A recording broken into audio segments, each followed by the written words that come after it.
My name is Juan Garcia. Mayor, councilors, first of all, kudos to the resilience leaders for the tremendous service they are providing the community. Also, I'd like to thank Peter Goodman for elevating the attacks on Carlos' small businesses in the local media. Carlos is the gentleman that had feces smeared on his building and other numerous attacks. On the downside, small businesses and citizens continue to be terrorized, and we will continue to advocate for those forgotten victims. I met with Vanessa, owner of Nessa's Coffee Shop on Picacho, whose window was broken, about $500 worth of damage.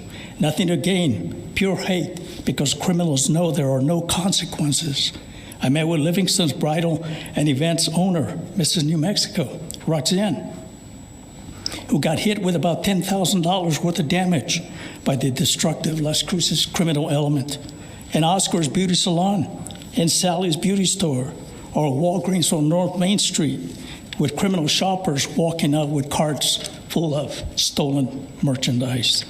We wrote to Representative Cadena, who represents Carlos, and Rubio, and Gallegos, Ferrari, Madrid, Cervantes, along with Senator Steinborn, Souls, Hamblin, addressing the continued attacks on Las Cruces small businesses.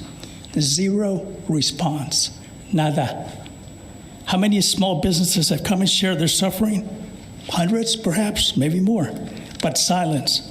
So where are the New Mexico elected officials advocating for deterrence and consequences for these criminal acts? In my opinion, advocating for harsher punishment for these criminals is not a narrative of the progressive socialist agenda. Turning criminals into victims is a more suitable, quote, social justice cause. These elected officials will not go against a narrative established by the, quote, progressive socialists if they want to remain in office and in the governor's good graces.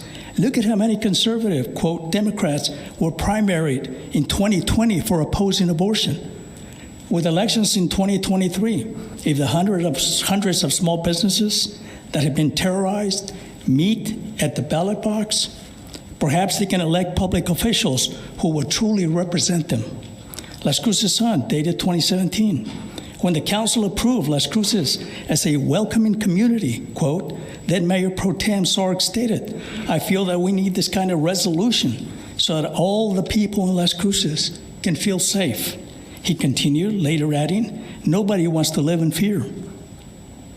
So you think about this.